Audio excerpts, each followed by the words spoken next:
విద్య ద్వారా జ్ఞానం, నైపుణ్యాలు, విలువలు, నైతికత పెంపొందుతాయి. సాంప్రదాయకంగా భాషను ఉపయోగించేందుకు అవసరమైన చదవటం, రాయటం, వినటం, మాట్లాడడం అనే 4 ప్రాథమిక అంశాలు తెలుసుకోవడాన్నే అక్షరాస్యత అంటారు. విద్య లేనిది ఏ సమాజం ముందుకు సాగదు.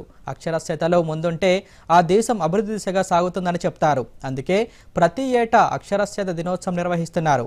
నేడు అంతర్జాతీయ అక్షరాస్యత దినోత్సవం సందర్భంగా దూరదర్శన్ ప్రత్యేక కథనం. నేడు అంతర్జాతీయ అక్షరాస్యత దినోత్సవం.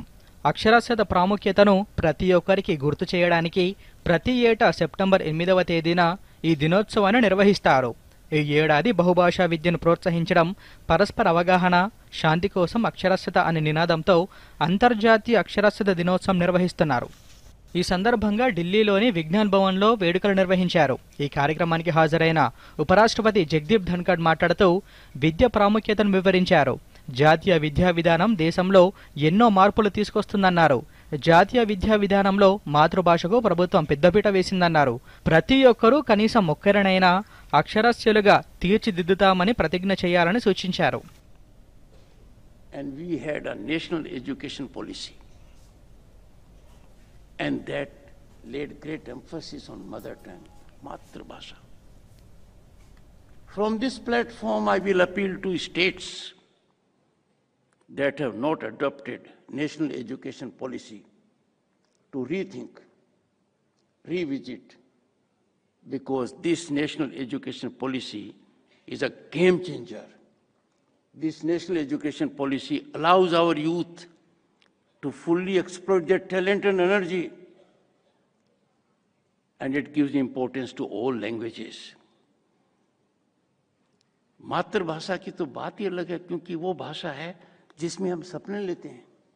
1965 నవంబర్ 17న యునెస్కో సభ్య దేశాల విద్యాశాఖ మంత్రుల మహాసభ ప్రపంచంలో కొన్ని దేశాలు వెనుకబడి ఉండడానికి నిరక్షరాస్యత ముఖ్య కారణమని గుర్తించింది.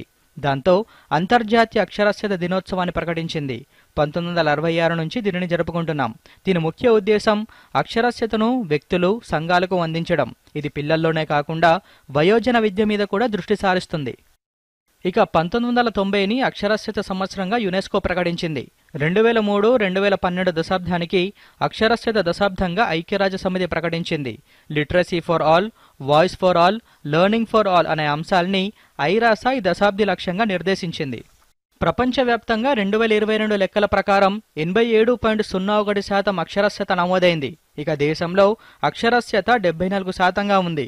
పురుషులలో 82.14%, స్త్రీలలో 65.46%గా ఉంది. ఇక 93.91% అక్షరాస్యతలో కేరళ అగ్రస్థానంలో ఉండగా లక్షద్వీప్ 92.28%, మిజోరాం 91.58% తర్వాతి స్థానాల్లో ఉన్నాయి. తెలంగాణలో అక్షరాస్యత 66.54%గా ఉండగా పురుషులు 75.04%, మహిళలు 57.99% ఉన్నారు. ఇక ప్రపంచంలోనే కాదు దేశంలోనూ అక్షరాస్యత రేటు పెంచాల్సి ఉంది. స్థిరమైన అక్షరాభివృద్ధి సాధించాలంటే అక్షరాస్యత సాధించాల్సిన అవసరం ఉంది. ఇందులో భాగంగా ఇప్పటికే కేంద్ర రాష్ట్ర ప్రభుత్వాలు కృషి చేస్తున్నాయి. Bureau report, Doordarshan news.